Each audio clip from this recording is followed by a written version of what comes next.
Welcome back to another journey through history's quieter corners, where we explore the lives and stories that time has gently folded away.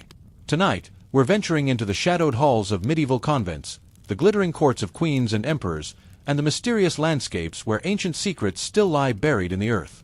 As you settle into comfort, imagine yourself stepping through the mists of time, where the flickering light of candles illuminates stone corridors, where the rustle of silk mingles with whispered prayers, and where the weight of centuries rests peacefully on your shoulders. Tonight's journey will carry us from the surprisingly human world of medieval religious life through the dramatic rise and fall of one of history's most fascinating queens, then into the haunting mystery of Europe's preserved bog bodies, and finally to the opulent yet dangerous world of Byzantine court life.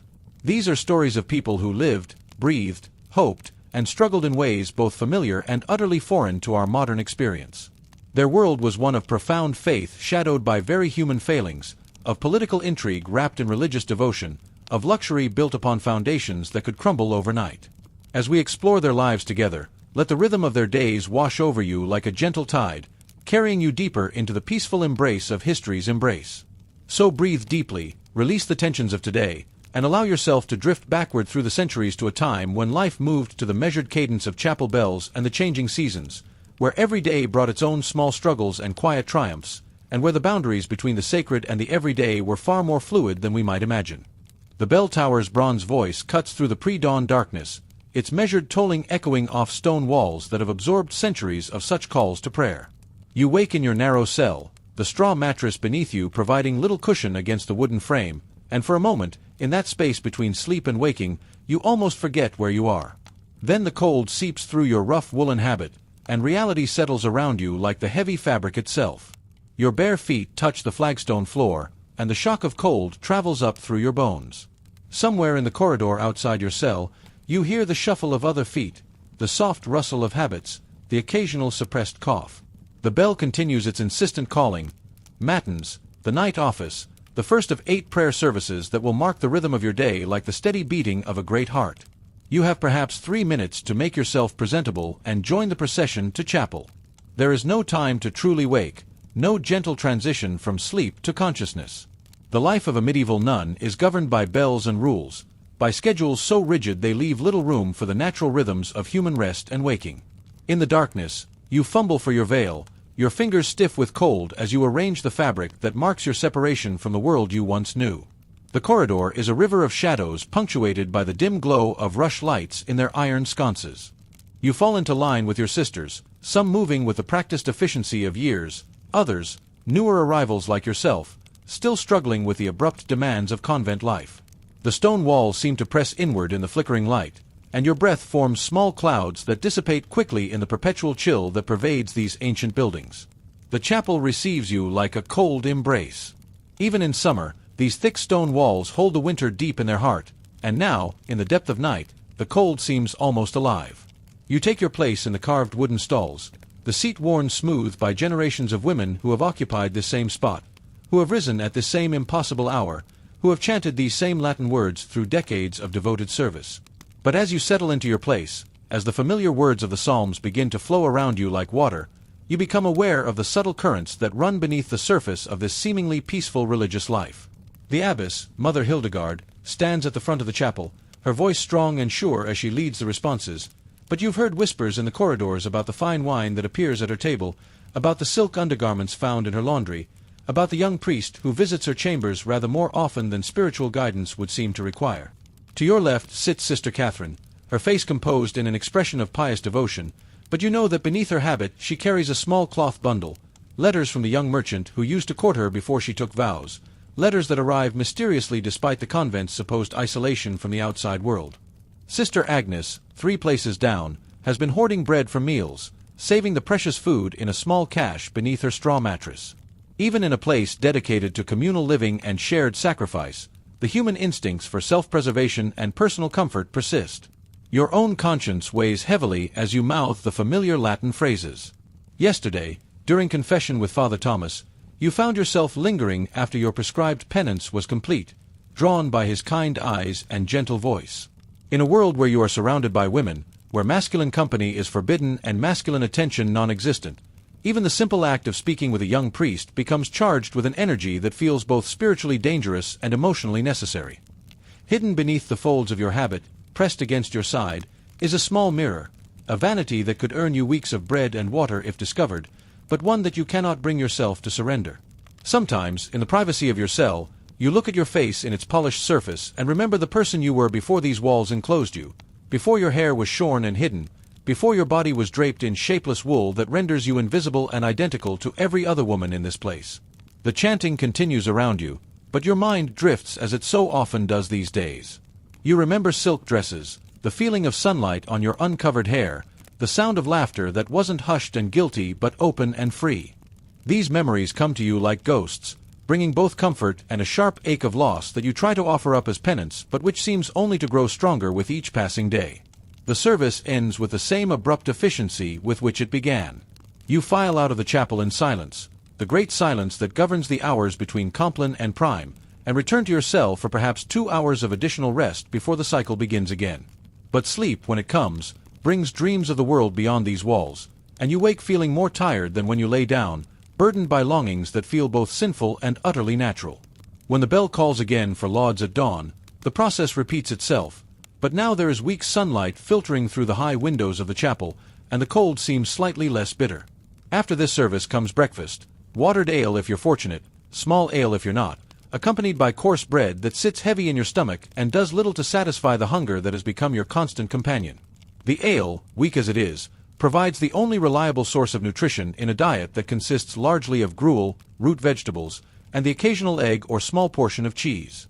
Meat is rare, reserved for feast days or when the convent's political connections require impressive hospitality.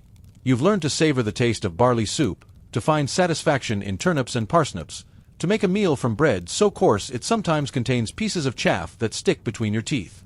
After breakfast comes the assignment of daily labor, and this is where the careful hierarchies of convent life become most apparent. Sister Marguerite, whose family provided a substantial dowry to the convent, spends her mornings in the scriptorium, carefully copying psalters and prayer books, her hands soft and her back straight as she works at a desk positioned to catch the best light. Her cell is private, her meals slightly more generous, and her punishments, when they come, considerably gentler than those meted out to women whose families could afford only modest donations. You, coming from a family of middling prosperity, find yourself assigned to the laundry, where you will spend the morning hours scrubbing habits in water so cold it makes your hands ache and so caustic with lye that your skin cracks and bleeds. The lye is made from ash and animal fat, creating a soap so harsh it strips the oil from your skin and leaves your hands looking like those of a woman twice your age. The laundry work is endless and back-breaking. Wool habits must be scrubbed clean of the accumulated grime of daily wear, then rinsed in clean water that must be carried by hand from the well. In winter, ice forms on the surface of the washing water, and you must break it with wooden paddles before you can begin your work. Your hands, once soft and protected, become red and swollen, marked with small cuts from handling the rough wooden washing paddles and coarse fabric. But it is in the laundry that you hear most of the convent's whispered news. Sister Joan, working beside you, tells you in carefully hushed tones about the abbess's latest acquisition, a silver goblet that appeared mysteriously in her chamber, supposedly a gift from a grateful penitent but more likely purchased with funds meant for the convent's charitable works. Sister Mary speaks in worried whispers about the young novice who has been sick for weeks now, whose illness may have a cause that could bring scandal upon the entire community. The politics within these walls are as complex and ruthless as any royal court. The wealthy nuns, those whose families could afford to essentially purchase positions of influence, form alliances and factions that mirror the power struggles of the secular world. They maneuver for positions as treasurers, as supervisors of various convent departments, as personal attendants to the abbess. Meanwhile, the poorer nuns, many of whom entered with genuine religious vocations, find themselves relegated to the most menial tasks, sleeping in common dormitories, and eating the least desirable food. You've witnessed the subtle cruelties that flow from this hierarchy. Sister Elizabeth, whose family fell into poverty after her father's business failed, was stripped of her position teaching the young novices and assigned instead to cleaning the latrines. Her crime was nothing more than her family's inability to continue their financial contributions to the convent. The message was clear to everyone. In this supposedly holy place, worldly wealth still determines your value and your treatment. The sexual tensions that run through convent life are perhaps the most carefully hidden but most pervasive aspect of your daily existence. In a community of women, many of whom entered not by choice but by family necessity, relationships form that blur the lines between friendship, romantic attachment, and desperate need for human connection. You've seen the way Sister and looks at Sister Francesca, the lingering touches during communal work, the shared glances during services that speak of an intimacy that goes far beyond sisterly affection. Some relationships are more openly acknowledged, even if not officially sanctioned. Sister Margaret and Sister Rose share a cell despite regulations that require individual accommodations, and everyone understands why, though no one speaks of it directly. Their attachment is viewed as relatively harmless, two older women finding comfort in each other's company in a harsh and isolated environment. But other relationships create jealousy and drama that rivals any secular court. You yourself have felt the pull of human connection in this restrictive environment. The young priest who hears confessions, Father Thomas, seems to understand your struggles in a way that your female companions cannot. His presence brings a masculine energy that feels both forbidden and necessary, and you find yourself looking forward to confession not for the spiritual cleansing it supposedly provides, but for the brief opportunity to speak with someone whose life experience differs from your own. This attraction feels deeply sinful, but it also feels utterly natural. You are a young woman, and despite your vows of chastity, the needs and desires that drew you to notice young men in your previous life haven't simply disappeared because you've taken holy orders. Sometimes you dream of conversations that extend beyond the confessional, of walks in the convent garden where such walks would be possible, of a life where your intelligence and personality could be appreciated by someone who sees you as more than just another anonymous figure in a brown habit. Your contact with the outside world comes in carefully controlled and often frustrating doses. Letters from your family arrive irregularly and are read by the abbess before being delivered to you. Your mother's latest letter tells you about your younger sister's marriage, about the silk dress she wore and the feast that followed the ceremony. She writes of your brother's success in his father's business, of the new house your family has purchased, of the life that continues without you in the world you've left behind. These letters bring both comfort and pain. They connect you to the people you love, but they also remind you of everything you've sacrificed. Your sister, 2 years younger than you, now has a husband, will likely have children, will experience the full range of human relationship and experience that your vows have closed off to you. Sometimes you find yourself wondering what would have happened if your family's financial situation had been different, if there had been a dowry available for your marriage instead of only enough money to place you in this convent. Your family also makes requests that complicate your spiritual life. Your mother asks you to pray for your father's business success, as if your prayers have special power because of your holy state. Your brother sends word through your mother that he hopes you can influence the abbess to purchase goods from his merchant friends, trading on your religious position for worldly advantage. These requests make you uncomfortable, but you also understand that your family's support, both emotional and financial, depends partly on your ability to provide these small favors. The cycle of prayers continues throughout each day with mechanical regularity. After lauds comes prime, then terce, sext, nun, vespers, and finally compline. Each service requires your presence, your voice raised in Latin psalms and responses, your body positioned in the correct postures of reverence. But as the months pass, you find that your participation becomes increasingly automatic, your mind wandering while your voice continues the familiar patterns. During terce, while chanting the psalms of the morning office, you find yourself thinking about the breakfast you didn't quite finish, wondering if Sister Catherine received another letter from her merchant friend, calculating how many hours remain until the evening meal. During sext, the midday office, your stomach growls audibly in the silence, and you worry that others have noticed your very earthly preoccupation with food. The punishments for infractions of convent rules are designed to be both physically uncomfortable and socially humiliating. Being caught talking during the Great Silence might earn you a day of fasting, a particularly harsh punishment when your regular diet already borders on inadequate. More serious infractions result in public penance, where you must confess your sin before the assembled community and accept whatever punishment the abbess deems appropriate. You've witnessed these public punishments, and they serve as powerful reminders of the consequences of stepping outside the rigid boundaries of acceptable behavior. Sister Ruth, caught keeping food in her cell, was forced to eat her meals on the floor of the refectory for a week, prostrating herself like a dog while the rest of the community ate normally. Sister Patricia, discovered with a love letter, had her head shaved completely, not just the customary tonsure that all nuns receive, but a complete removal of all her hair, leaving her scalp bare and marking her shame for all to see. The threat of ultimate punishment, excommunication and expulsion from the convent, hangs over every aspect of daily life. For a woman who has been in the convent for years, who has lost touch with family and secular connections, being cast out would mean destitution and likely death. You have no marketable skills, no way to support yourself in the outside world, no family connections that would automatically take you in if you were expelled in disgrace. Medical care in the convent is rudimentary at best and often ineffective or dangerous. When you develop a persistent cough during the winter months, the infirmary sister treats you with a mixture of herbs that tastes bitter and seems to provide no relief. Dental problems, common from the poor diet and lack of proper nutrition, are addressed by extraction with crude iron tools and no pain relief beyond herbal preparations that do little to dull the agony. You've heard whispered stories of more serious medical situations, cases that could bring scandal to the convent if they became widely known. The young novice whose monthly bleeding stopped for several months, whose illness may have had a cause that would require explanation to the bishop. These situations are handled quietly, sometimes with herbal preparations that bring on bleeding, sometimes with arrangements for temporary absence from the convent until the situation can be resolved discreetly.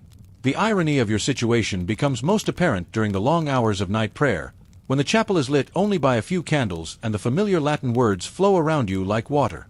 You entered this life seeking spiritual fulfillment, hoping to find a direct connection to the divine that would provide meaning and purpose beyond the ordinary concerns of secular life.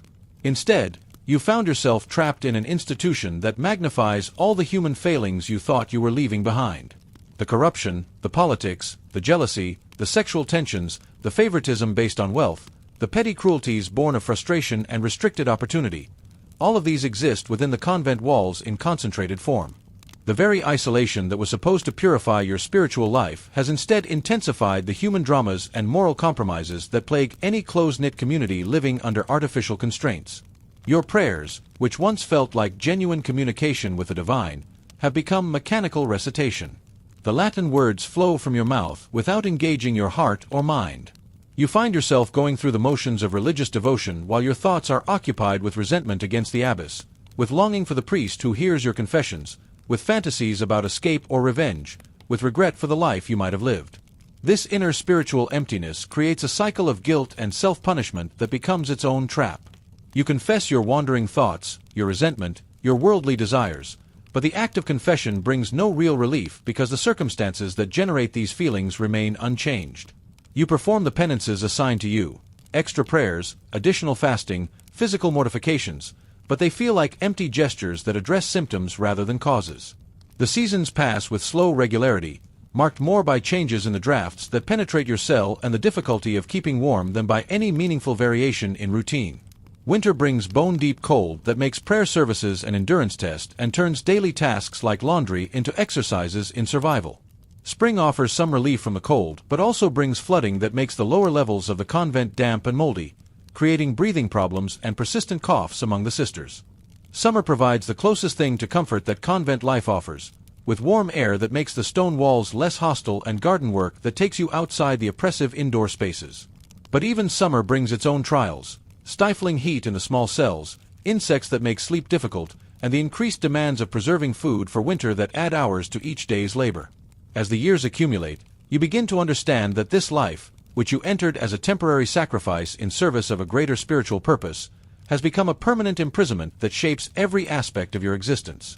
The woman you were before entering the convent, the one who laughed freely, who thought about marriage and children, who looked forward to an uncertain but potentially fulfilling future, has been gradually erased and replaced by this institutional identity that defines you only in terms of your compliance with rules and regulations.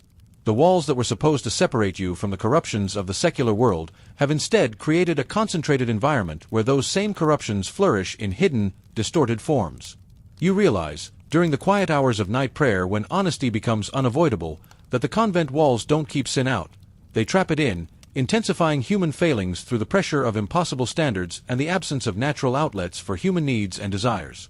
This is your reality as a medieval nun, a life that promised transcendence but delivered earthly suffering in a particularly concentrated and inescapable form. The spiritual transformation you sought has been replaced by a gradual adaptation to institutional life that requires the suppression of natural human feelings and desires without providing any real substitute for the meaning and connection those feelings represent. Your story is not unique among the women who share these walls. Each of your sisters carries her own burden of unfulfilled longing, frustrated ambition, suppressed resentment, and disappointed hope. Together, you form a community united not by shared spiritual purpose but by shared sacrifice, enduring together the slow erosion of individual identity that institutional life demands, while maintaining the outward forms of religious devotion that justify your continued existence within these ancient, unforgiving walls. The summer of 1137 shimmers with heat across the vineyards and olive groves of Aquitaine, where the greatest inheritance in medieval Europe has just passed into the hands of a 15-year-old girl. Eleanor stands in the great hall of her palace, surrounded by advisors whose faces reflect a mixture of concern and calculation, for they understand what she is only beginning to comprehend, that she has become, overnight, one of the most powerful and most vulnerable people in Christendom. The duchy she has inherited stretches from the Loire Valley in the north to the snow-capped peaks of the Pyrenees in the south, encompassing vineyards that produce the finest wines in Europe, ports that control trade routes to England and Spain, and cities whose wealth rivals that of kings. Her grandfather, William IX, had been a man of legendary appetites, a troubadour who sang of love and adventure, a ruler who scandalized the church with his open affairs and irreverent poetry, a figure who embodied the sophisticated, sensual culture of southern France that stood in sharp contrast to the austere religiosity of the northern kingdoms. Eleanor has inherited not only his lands but his temperament, his intelligence, and his dangerous gift for inspiring both passionate loyalty and bitter resentment. At 15, she possesses a mind that grasps political realities with startling clarity and a personality that refuses to be constrained by the conventional expectations of medieval womanhood. These qualities, which will make her one of history's most remarkable figures, will also ensure that her life unfolds as a series of dramatic rises and devastating falls that span nearly 7 decades of European politics. Within weeks of inheriting her duchy, Eleanor finds herself at the center of a marriage negotiation that will shape the rest of her life. Louis VII of France, barely older than Eleanor herself, represents everything she is not: pious where she is worldly, contemplative where she is active, conventional where she is innovative. The marriage arranged between them appears brilliant on parchment, uniting the largest duchy in France with the royal crown, but the personal incompatibility that will doom their relationship is apparent from their first meeting. The wedding ceremony itself unfolds with magnificent pageantry in the Cathedral of Bordeaux, with representatives from across Europe gathered to witness this political alliance. The tensions that simmer beneath the surface of their marriage explode dramatically during the Second Crusade. When Louis decides to take the cross and join the Holy War in the East, Eleanor's response shocks everyone. She not only insists on accompanying the crusade, but brings 300 of her own knights and a retinue of noble ladies from Aquitaine. Her stated reason is religious devotion, but everyone understands that she sees the crusade as an opportunity to escape the constraints of French court life and to exercise the kind of direct authority that marriage has denied her. The journey to the Holy Land reveals Eleanor at her most impressive and most controversial. While other noble women remain in their tents or travel in closed litters, Eleanor rides openly with the army, dressed in clothing that scandalizes traditional observers, practical garments that allow her to move freely, sometimes adopting elements of Amazon costume that seem designed to emphasize her rejection of conventional female roles. Her presence energizes the Aquitanian forces and attracts admiration from knights across the crusading army, but it also generates persistent rumors about improper relationships and unseemly behavior. The Crusade's political complexities provide Eleanor with opportunities to exercise the diplomatic skills that her position as Queen of France has largely suppressed. In Constantinople, she negotiates with Byzantine officials in ways that demonstrate her sophisticated understanding of international politics. In Antioch, she reunites with her uncle Raymond, whose court rivals Jerusalem itself in luxury and political importance. Here, surrounded by the sophisticated culture of the Crusader states, Eleanor flourishes in ways that reveal how constrained she has felt in the austere environment of the French court. But it is also in Antioch that Eleanor makes the decision that will effectively end her marriage to Louis. When Raymond proposes a military campaign against Aleppo that would advance Crusader interests but delay the army's arrival in Jerusalem, Louis refuses, driven by his simple desire to complete his pilgrimage and return to France. Eleanor not only supports Raymond's plan but threatens to have her marriage to Louis annulled if he insists on leaving Antioch, claiming that their union is invalid because they are too closely related by blood. This threat, made publicly in Raymond's court, represents a direct challenge to Louis's authority that he cannot ignore. The scandal reverberates throughout the Crusader states and back to Europe, where Eleanor's behavior is interpreted as everything from admirable political independence to scandalous insubordination. Louis, faced with the choice between asserting his authority as husband and king or accepting public humiliation, forces Eleanor to accompany him to Jerusalem, but their marriage never recovers from this confrontation. The return journey to France unfolds in an atmosphere of cold formality that makes clear to everyone that the royal marriage exists now only as a political necessity. Eleanor, who had hoped that the crusade would provide opportunities for the kind of active partnership she craves, finds herself more isolated and constrained than ever. Louis, who had wanted a supportive conventional wife, now faces the constant threat that Eleanor will carry out her threat of annulment, taking with her the revenues and military support of Aquitaine. Back in Paris, the fundamental incompatibilities that the crusade revealed continue to poison their relationship. Eleanor establishes a rival court culture that attracts troubadours, artists, and intellectuals who promote ideals of courtly love and female agency that directly challenge the religious orthodoxy preferred by Louis and his advisors. Her influence over fashion, literature, and social customs spreads throughout France, but it also deepens the suspicion that she represents a corrupting influence on traditional French values. The personal dimension of their marriage becomes increasingly painful for both partners. Eleanor has given Louis 2 daughters, Marie and Alix, but the absence of a male heir provides both practical and emotional strain.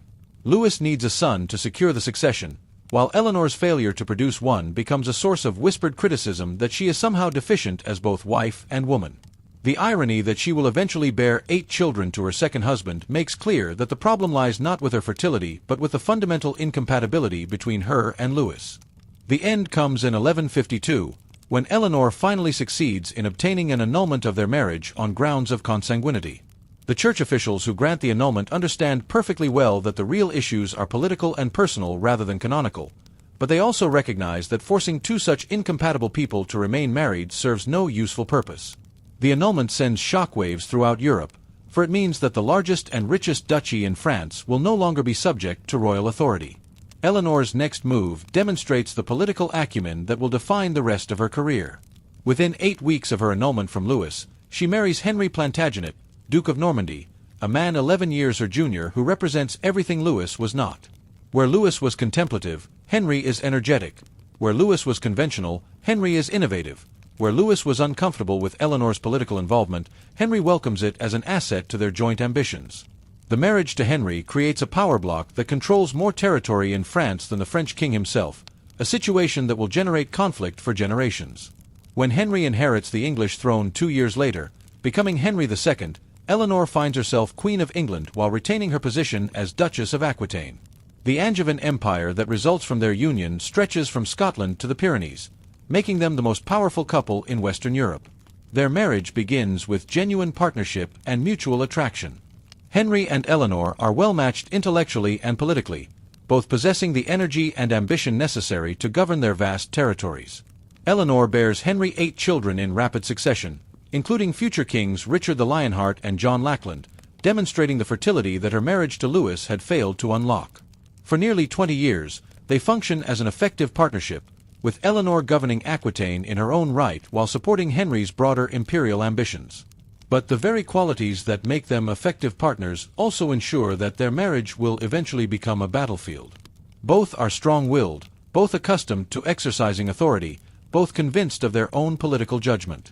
As the years pass, their relationship evolves from partnership to competition, with Henry increasingly treating Eleanor as a subordinate rather than an equal partner in their joint enterprise.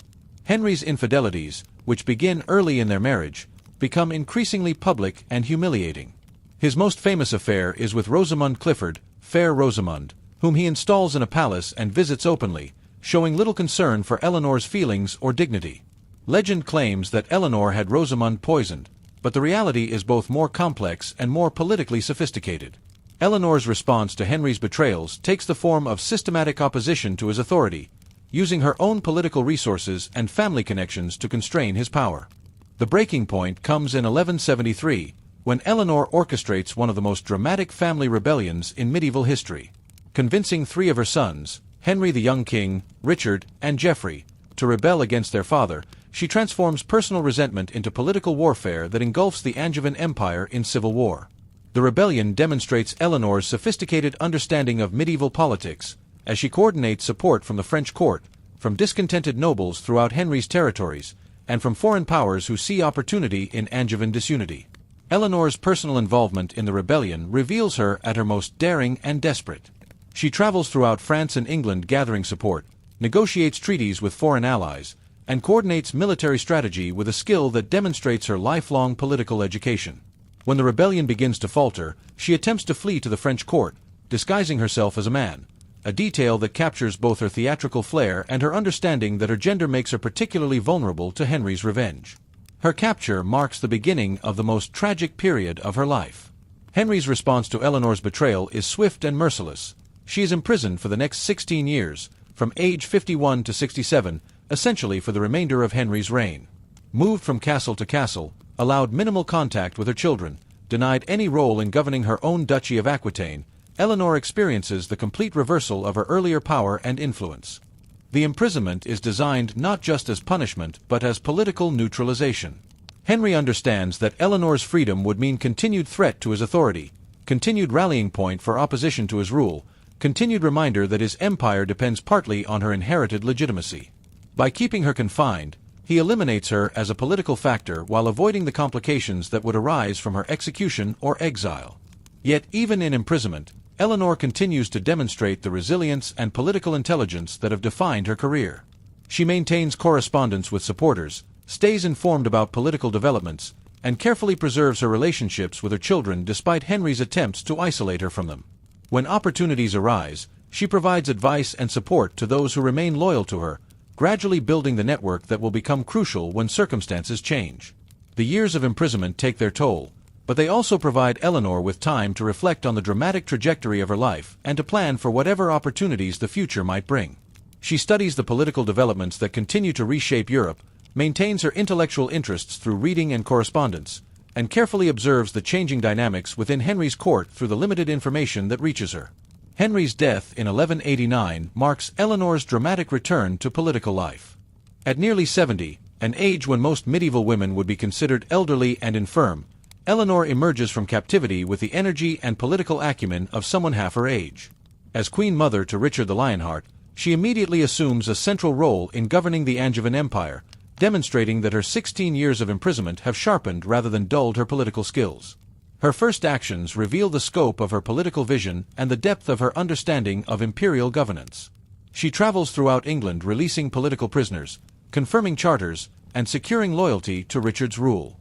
She negotiates treaties with foreign powers, arranges marriages for political alliance, and coordinates the complex logistics of governing territories that span from Ireland to the Mediterranean.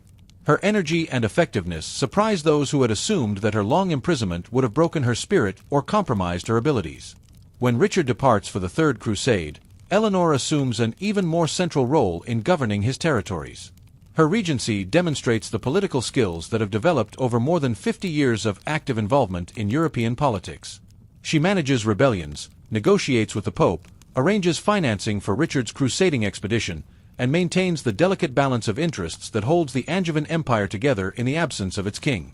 The crisis comes when Richard is captured during his return from the Holy Land, held for ransom by the Holy Roman Emperor. Eleanor's response reveals her at her most impressive. She personally organizes the collection of Richard's enormous ransom, traveling throughout England and her continental territories to raise the silver required for his release. At an age when most people would be confined to their chambers, Eleanor undertakes journeys that would challenge someone half her age, negotiating with bankers, threatening recalcitrant nobles, and coordinating the complex financial arrangements necessary to free her son. Her journey to Germany to negotiate Richard's release represents perhaps the pinnacle of her political career. Facing the Holy Roman Emperor in his own court, she demonstrates the diplomatic skills and personal presence that have made her one of the most formidable political figures of her era. Her success in securing Richard's freedom, despite the enormous obstacles involved, establishes a reputation as someone whose political effectiveness transcends the normal limitations of age and gender.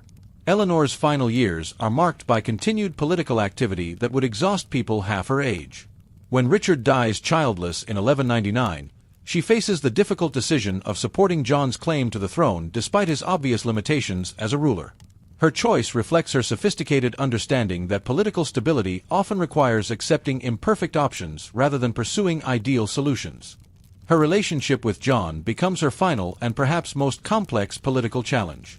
She recognizes his weaknesses, his paranoia, his cruelty, his poor judgment, but also understands that he represents the only viable option for maintaining the dynasty she has helped build. Even in her late 70s, she remains actively involved in defending John's territories against French invasion, personally commanding defensive operations that demonstrate her continued physical and mental vigor. Eleanor's death in 1204 at Fontevraud Abbey marks the end of one of the most remarkable careers in medieval politics. She is buried in the Abbey church, her effigy showing her reading a book, a final symbol of the intellectual curiosity and independence that defined her throughout her extraordinary life. She has outlived all but 2 of her 10 children and has witnessed both the creation and the beginning of the decline of the Angevin Empire she helped establish. The legacy she leaves behind extends far beyond immediate political impact.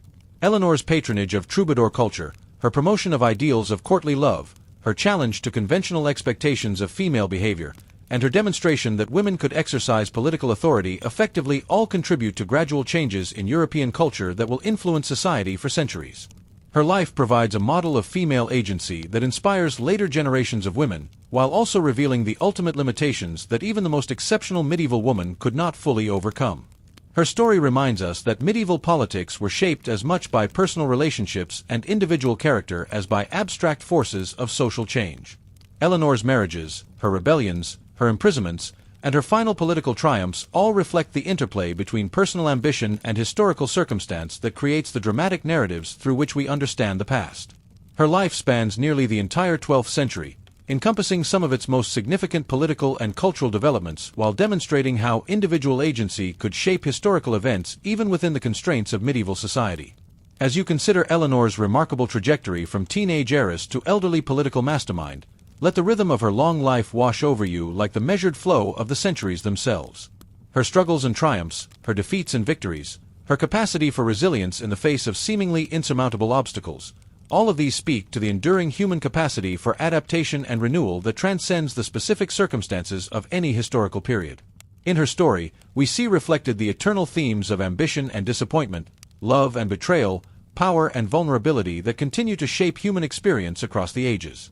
The morning mist rises from Tolland Fon like the breath of sleeping giants, and the 2 Danish brothers cutting peat for winter fuel move through their work with the steady rhythm of generations. The bog stretches around them in shades of brown and amber, its surface deceptively solid, concealing depths that hold the accumulated silence of millennia. When Viggo Hodgegard's spade strikes something unusual in the dark peat, he calls to his brother Emil, and together they brush away the compressed vegetation to reveal what appears to be the face of a man, so perfectly preserved that he might have died yesterday rather than 2,000 years ago. The discovery of Tolland Man in May 1950 opens a window into one of archaeology's most haunting mysteries: the phenomenon of bog bodies, naturally mummified human remains that emerge from the peat bogs of northern Europe like messages from a distant and disturbing past. The face that stares up at the Hodgegard brothers is peaceful, almost serene, with closed eyes and a slight smile that seems to suggest contentment rather than fear. Individual whiskers are clearly visible on his chin, and his hair, though darkened by the bog's chemistry, retains its texture and individual strands. But around Tolland Man's neck, preserved with the same extraordinary fidelity as his facial features, is a braided leather cord that tells a different story. This is not a man who died peacefully in his sleep, but one who was hanged. His life deliberately ended by human hands in circumstances that we can only imagine. The noose remains exactly as it was placed over 2 millennia ago, a testament to both the bog's preservative powers and to the final moments of a life that ended in what appears to have been a carefully orchestrated ritual. The preservation process that has kept Tolland Man's features so remarkably intact represents one of nature's most extraordinary forms of natural mummification. Peat bogs create an environment so uniquely hostile to the bacteria that cause decomposition that organic material can survive virtually unchanged for thousands of years. The acidic water, with its pH levels similar to vinegar, kills most microorganisms before they can begin their destructive work. The cold temperatures that characterize these northern European wetlands slow chemical processes to a crawl, while the absence of oxygen prevents the normal oxidation that breaks down organic compounds. The sphagnum moss that grows in these bogs releases tannins, the same compounds used in leather tanning, that gradually transform human skin into a substance resembling leather while preserving its original texture and appearance. The bog's chemistry dissolves calcium from bones, making them flexible and soft, but it preserves skin, hair, and internal organs with startling fidelity. Fingerprints remain clearly defined, clothing preserves its weave and pattern, and even the contents of stomachs survive intact, providing detailed information about final meals consumed over 2,000 years ago. As archaeologists begin to study bog bodies systematically, they uncover evidence of a pattern so widespread and so disturbing that it challenges our understanding of Iron Age European society. Tolland Man is not an isolated case but part of a phenomenon that spans centuries and extends across the bog regions of Denmark, Germany, Britain, Ireland, and the Netherlands. From approximately 800 BCE to 400 CE, people were being killed in ritualized ways and deposited in bogs with a frequency that suggests systematic practice rather than random violence. The evidence from other bog body discoveries reveals the complexity and apparent ritualized nature of these deaths. Grobelman, discovered in 1952, shows signs of multiple forms of violence. His throat was cut so deeply that it severed his cervical vertebrae, but he also suffered a crushing blow to his skull that would have been immediately fatal. This pattern of overkill, where victims show evidence of multiple causes of death, appears repeatedly in bog body discoveries, suggesting that these were not simple executions but carefully orchestrated rituals that required multiple methods to achieve their intended purpose. The Windeby bog bodies, discovered in northern Germany, include the remains of adolescents who appear to have been prepared for death through specific rituals. One young person had been shaved completely, blindfolded with a band of cloth, and then drowned in the bog. The careful preparation evident in this case, the grooming, the binding, the deliberate placement in the bog, indicates that this was not a spontaneous act of violence but a planned ceremony with deep cultural significance. Scientific analysis of bog bodies' stomach contents provides fascinating glimpses into the final hours of their lives and suggests that their deaths were preceded by ritual preparation. Tolland Man's last meal consisted of a carefully prepared mixture of barley, flax, and wild seeds, ingredients that would have required significant preparation and that don't represent ordinary food for any known social class. The mixture suggests either a ritual meal consumed before death or a specific type of food associated with sacrifice or punishment. Other bog bodies show similar evidence of ritual preparation in their final meals. Grobelman had consumed a mixture of over 60 different plant species, including many that would not normally be eaten together and some that have psychoactive properties. The diversity and unusual nature of these final meals suggests that the process leading to death began well before the actual moment of killing, with specific foods consumed as part of a ritual sequence that culminated in the bog deposition. The social identity of bog body victims adds another layer of complexity to the mystery. Analysis of their physical remains reveals surprising diversity in their backgrounds and circumstances. Some bog bodies show evidence of lives of manual labor, calloused hands, worn joints, and the physical markers of hard work. These individuals might fit traditional theories about bog bodies being criminals, slaves, or prisoners of war who were executed and disposed of in remote locations. But other bog bodies tell a different story. Some have soft hands and show signs of having lived lives of relative ease and good nutrition. Several bog bodies were found wearing valuable items, gold torques, fine clothing, elaborate brooches, that suggest high social status rather than criminal punishment. The famous Cloistered man, discovered in Ireland, had used an expensive hair gel made from plant oils and pine resin, indicating someone who cared about personal appearance and had access to luxury goods imported from distant regions. This diversity in social background suggests that bog body sacrifice wasn't limited to society's outcasts but encompassed people from various social levels. The inclusion of apparently high-status individuals in bog deposits raises uncomfortable questions about the nature of these deaths and their role in Iron Age society. Were these voluntary sacrifices religious leaders who achieved sacred status through ritual death? Were they scapegoats chosen from all levels of society during times of crisis? Or do they represent political executions disguised as religious ritual?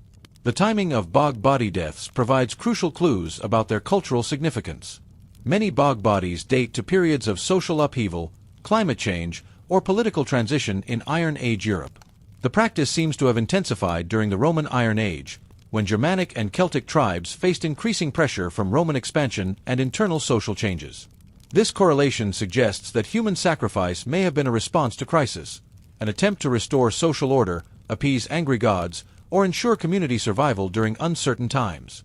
The careful placement of bodies in bogs reveals the sacred significance these locations held in Iron Age cosmology. Bogs were understood as liminal spaces, boundaries between the solid earth and the watery realm, places where the normal rules of the physical world were suspended and communication with the spiritual realm was possible. The deliberate positioning of bog bodies, often weighted down with stones or wooden stakes to prevent them from surfacing, suggests that these locations were chosen specifically for their spiritual significance rather than merely as convenient disposal sites. Archaeological evidence from bog sites supports the theory that these were sacred locations where ritual activity occurred regularly over extended periods. Many bog sites contain valuable objects, weapons, jewelry, tools, and ornaments that were thrown into the water as offerings to gods or spirits. The presence of these votive deposits alongside human remains suggests that bog body sacrifice was part of a broader pattern of ritual activity that viewed bogs as sacred spaces where communication with the divine was possible. The gender distribution of bog bodies raises additional questions about the role of sacrifice in Iron Age society. While both men and women are found among bog bodies, there appears to be a notable number of young women, some showing evidence that has been interpreted as sexual violence or ritual mutilation. However, these interpretations must be approached with caution, as apparent evidence of violence might instead result from natural post-mortem changes or damage from centuries of bog formation and modern peat cutting. The regional variations in bog body treatment suggest that different cultures develop their own specific practices around ritual killing and bog deposition. Danish bog bodies often show evidence of hanging, while German examples more frequently display signs of blunt force trauma or cutting wounds. British and Irish bog bodies sometimes show evidence of dismemberment or deliberate mutilation that may have been part of the ritual process rather than post-mortem damage. Modern scientific techniques have revolutionized our understanding of bog bodies and provided new insights into their lives and deaths. CT scanning reveals internal injuries that are invisible to surface examination, showing the full extent of violence inflicted and sometimes revealing details about the weapons used. Isotope analysis of hair and teeth can determine where people lived during their final years, revealing that some bog bodies were travelers or immigrants rather than local community members.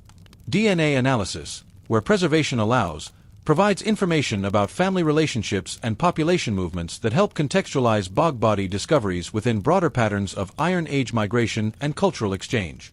Some bog bodies appear to be related to each other, suggesting that family groups were sometimes sacrificed together, while others show genetic markers indicating origins in distant regions. The study of pollen preserved in bog bodies' digestive systems, palynology, provides detailed information about their final meals and the season of their death. This analysis reveals not only what people ate, but when they died and sometimes where they traveled in their final days. The presence of specific pollens can indicate whether death occurred in spring, summer, fall, or winter, and can even suggest which regions the victims had visited recently.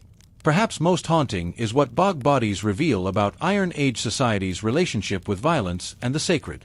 The evidence suggests that human sacrifice was not an aberrant practice engaged in by savage societies, but a systematic aspect of sophisticated cultures that viewed ritual killing as necessary for maintaining cosmic and social order.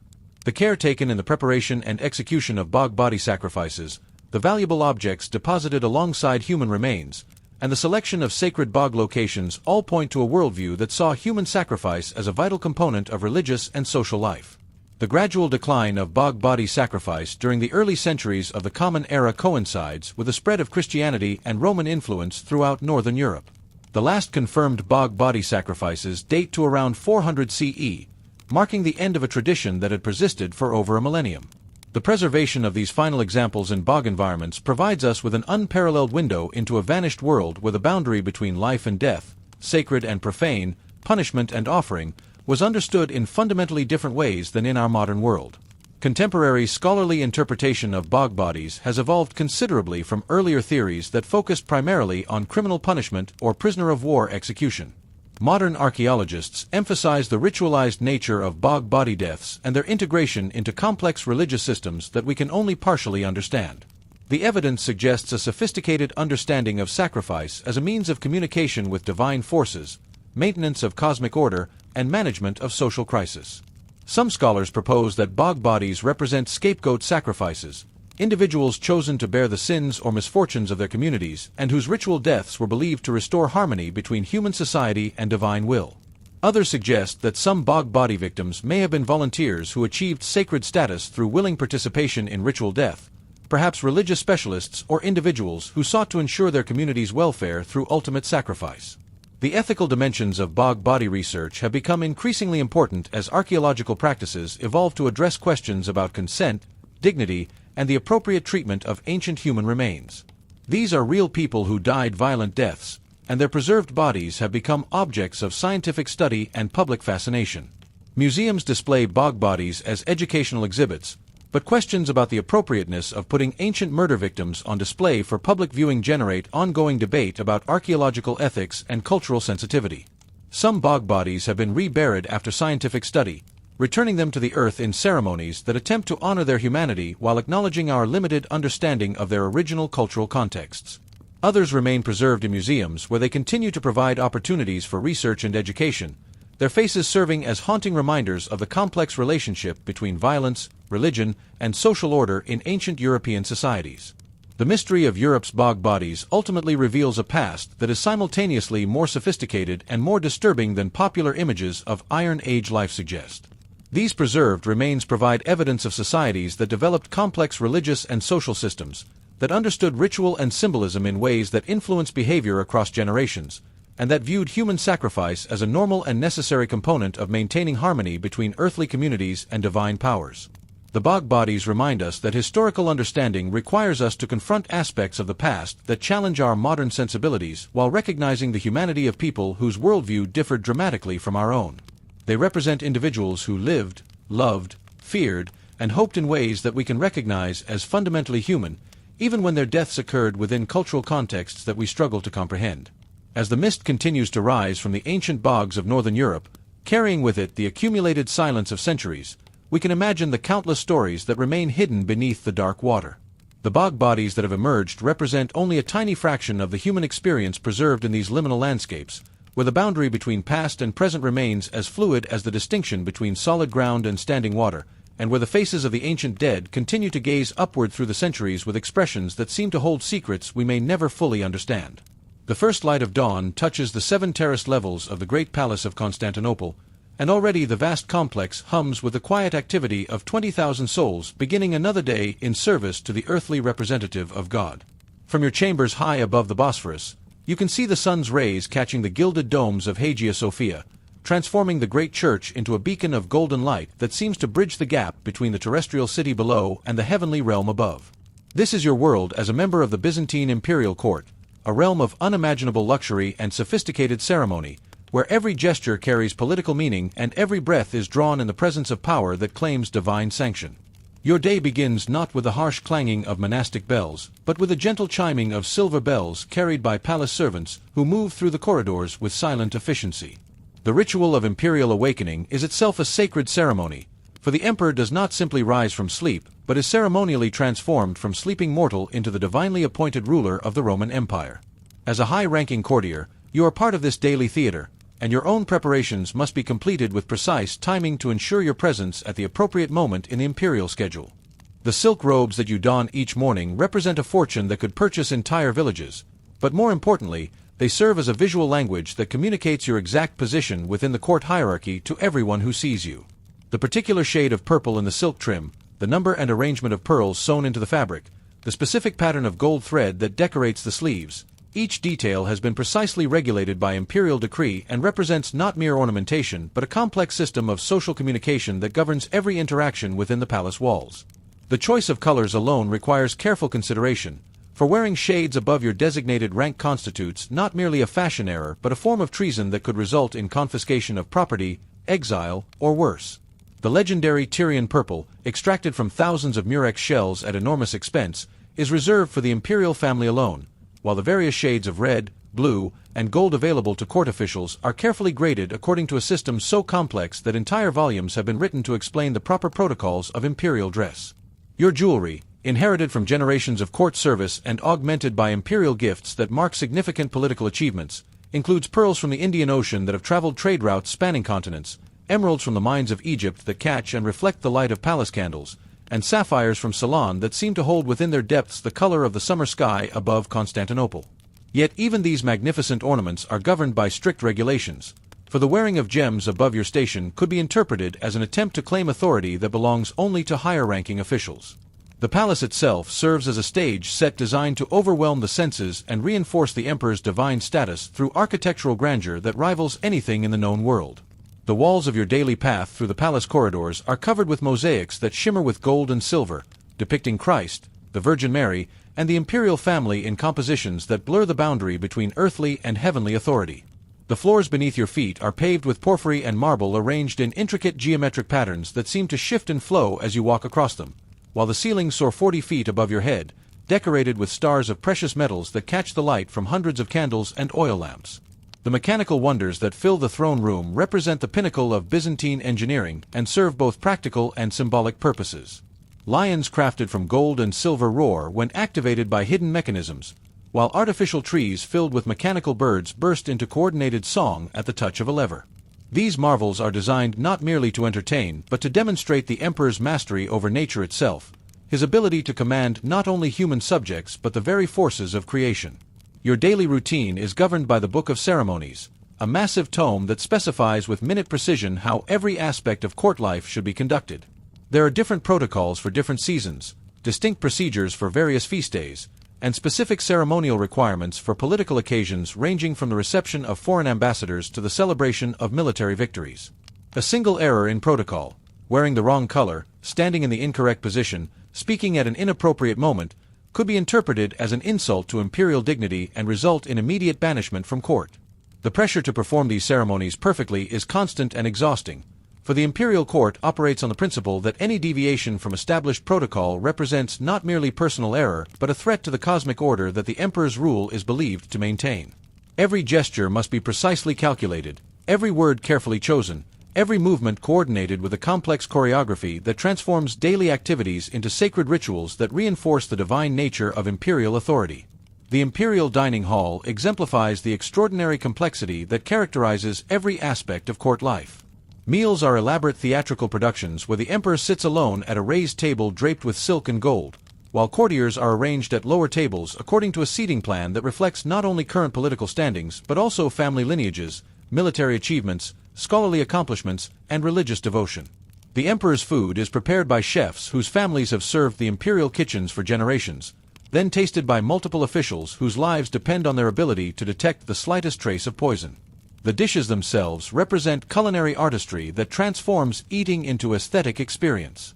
Peacocks are redressed in their own iridescent plumage and presented as if still alive. Fish appear to swim in aspic so clear it resembles actual water, and sweets are sculpted to resemble miniature buildings, mythological scenes, or portraits of saints and emperors.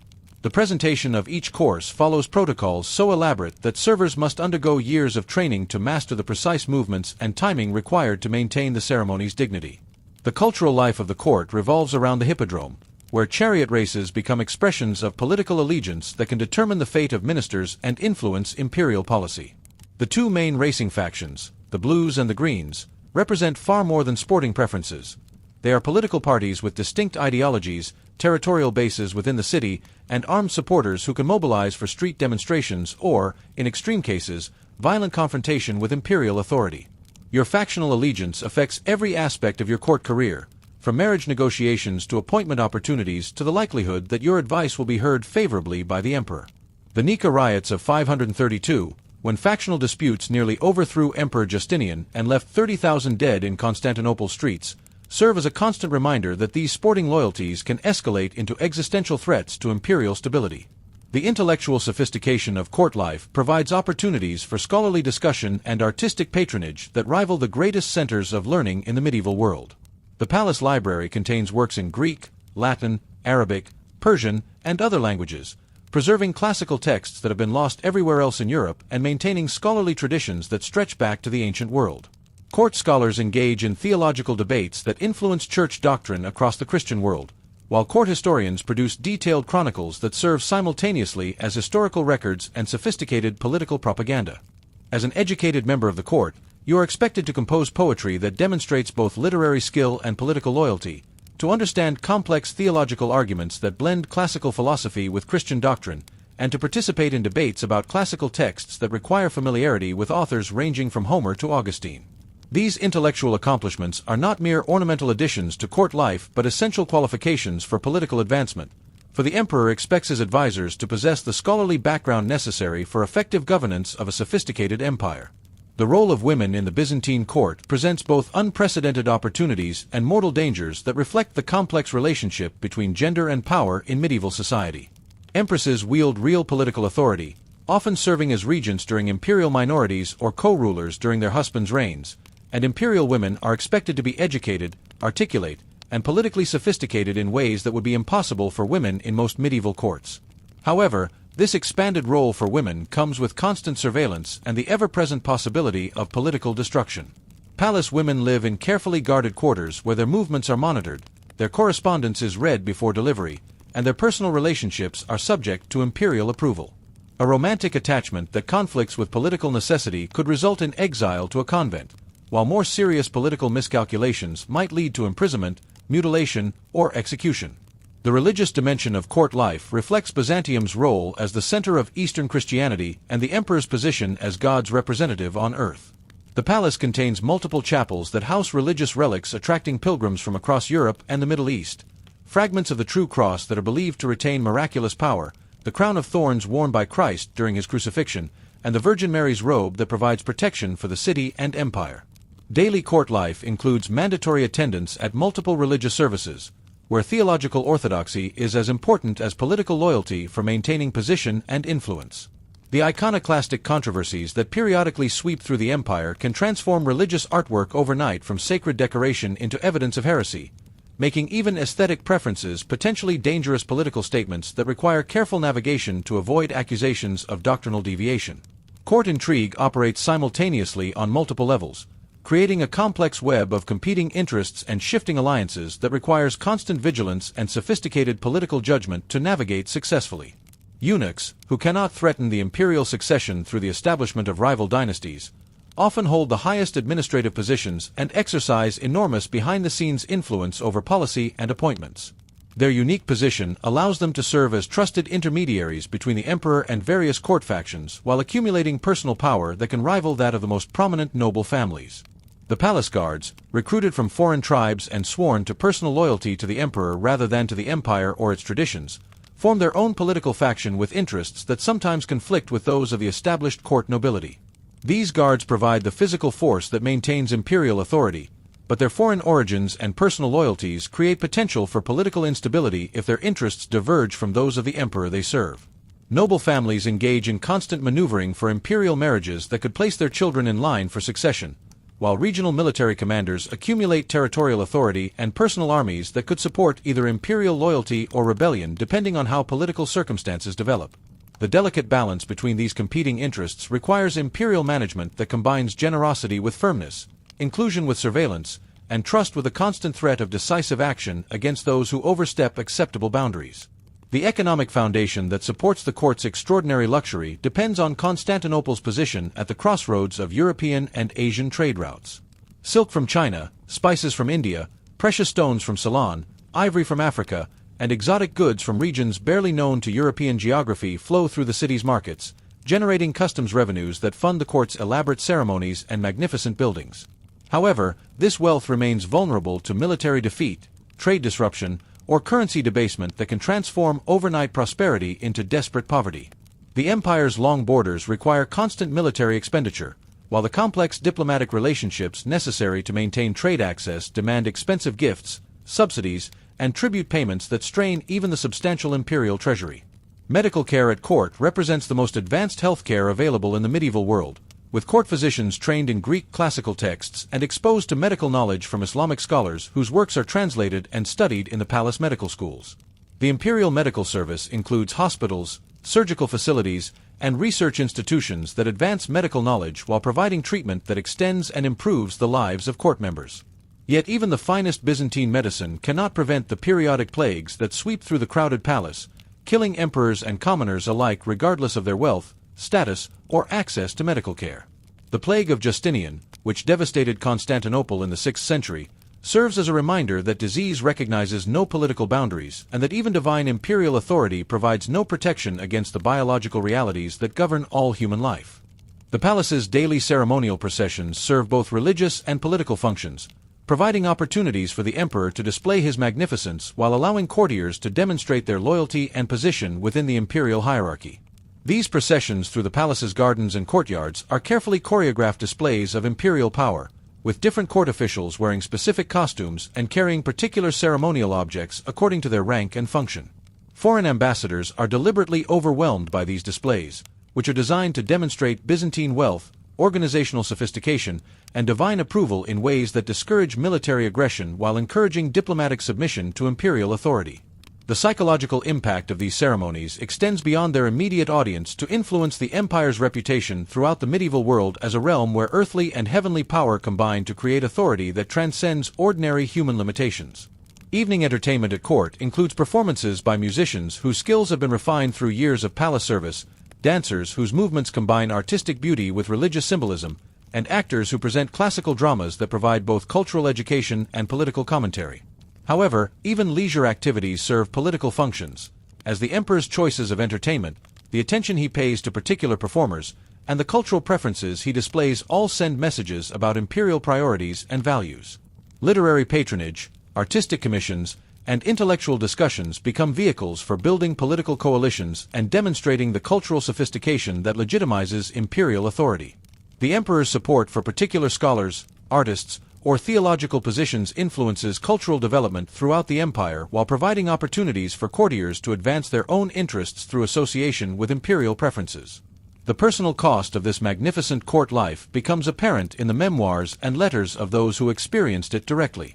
The constant surveillance, the endless political maneuvering, the pressure to maintain perfect appearances, and the ever-present threat of sudden political destruction create a psychologically exhausting environment where genuine human relationships become almost impossible to maintain. Many courtiers develop elaborate networks of spies and informants to protect themselves against political enemies, while others retreat into religious contemplation or scholarly pursuits as ways of avoiding the dangerous entanglements that active political participation requires. The frequent descriptions of relief expressed by court officials when they escape to provincial governorships or monastic retirement suggest that the price of proximity to ultimate power often exceeds its benefits. Yet this court life also represents medieval civilization at its most advanced and sophisticated, demonstrating humanity's capacity for creating beauty, preserving knowledge, and organizing complex societies that can sustain cultural achievement across generations. The Byzantine court's combination of luxury and learning, ceremony and administration, religious devotion and political pragmatism created a model of imperial governance that influenced European political development for centuries while preserving classical traditions that might otherwise have been lost during the medieval period's political upheavals. As the evening light fades over the Bosphorus and the palace settles into the quiet rhythms of night, you can reflect on the extraordinary complexity of the world you inhabit, a realm where every moment is shaped by protocols developed over centuries, where individual ambition must navigate institutional traditions that claim divine sanction, and where the pursuit of political advancement requires constant balance between personal desire and imperial service. This is life at the center of an empire that spans 3 continents, where the weight of history presses upon every decision and where the future of European civilization depends partly on the wisdom and skill of those who serve in the golden halls of the great palace of Constantinople.